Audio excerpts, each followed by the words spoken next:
So what would you say is your chief concern with this, with the Hansen development? I guess two top line things. And number one is I don't like what we did as a council from a timing perspective. I think the very fact that we put a development through that will change the face of the town and change an area in such a drastic way during a crisis where people can't come to council in their physical being is the wrong thing. And for those of you who are watching this and potentially were there for the OPP OPS decision, those halls were packed. There wasn't an extra seat. There was standing room out there, and Hansen would have been the same way. The town council would have been packed full of people. And when you're sitting in those seats as a councillor, and granted, I'm still new at it, I can feel it. I can feel a room. I know what's happening in that room, and I know what the wish of the people is and where the conflict is. The very fact that people are physically in the building, it doesn't necessarily change what you're going to decide as a human being, as a representative of the town, but you're very aware of it, and that advocacy piece is important. Now, there was people on the phone that called in, but the reality is to actually have a public meeting where there's engagement on such an important issue, I think it was big. And Councillor Post, she put forward what I thought was a very intelligent thing to do, and that was, let's delay. And I voted in favor of delay. I think that would have made a lot of sense. And, the developer wasn't down with that. Council didn't agree to that, and we went forward anyway. So that was kind of my number one objection. Number two for me was throughout the election and prior to, if you're involved in the community, and typically you run for political office in this town because you're a community advocate, you're a community volunteer, you care about the town. It's not you get paid to do the job. And as I've been in the job longer and longer, I understand why you get paid. It's if you want to do a good job, the amount of time that is required is significant. So I think it should be paid. But the reality is, you end up involved in a bunch of different groups, and you have to make up your mind where you're going to fall. And that Hansen Development group resonated with me. I liked the way that they presented, their thoughts on that project. And I made a commitment to them during the election campaign that I would not falter. And I didn't. I stuck to my guns, and I held true to what I said I would do 2.5 years ago.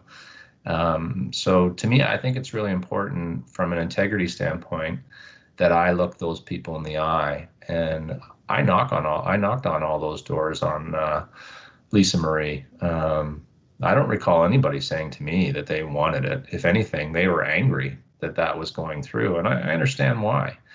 It's going to change the face of the neighborhood. So I guess, the number two thing, number one being COVID, number two being I need to follow through as a human being on what I say I'm going to do. And there was nothing that was going to change my mind over the last 2 years based on the commitments that I made to those people. So I held true. Can definitely respect that 100%. We're delaying so many other things. I mean, I can, like, for good reason.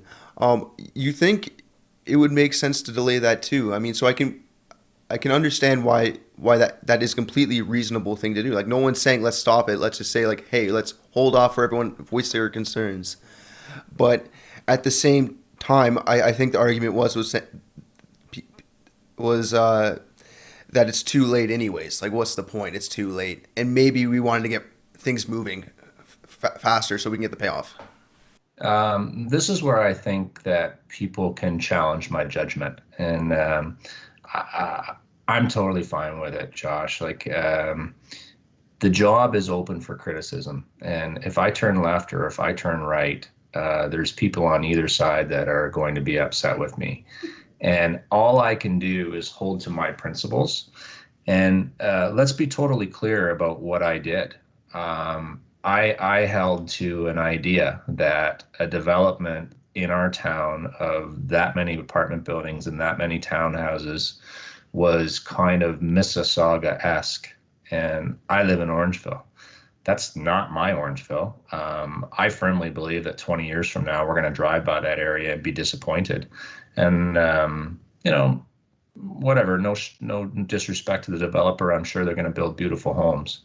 But that kind of density isn't something that our town is used to seeing. And I would have liked even less development in that area. I understand fully that it would be developed, and I get that. But the way that it's put forth, even though there's less houses, or excuse me, less townhouses and less apartments in the area, that's my Orangeville. But where I'm going with, what I did, if that went through with the way I had said, and my vote was no, it would have cost the town money.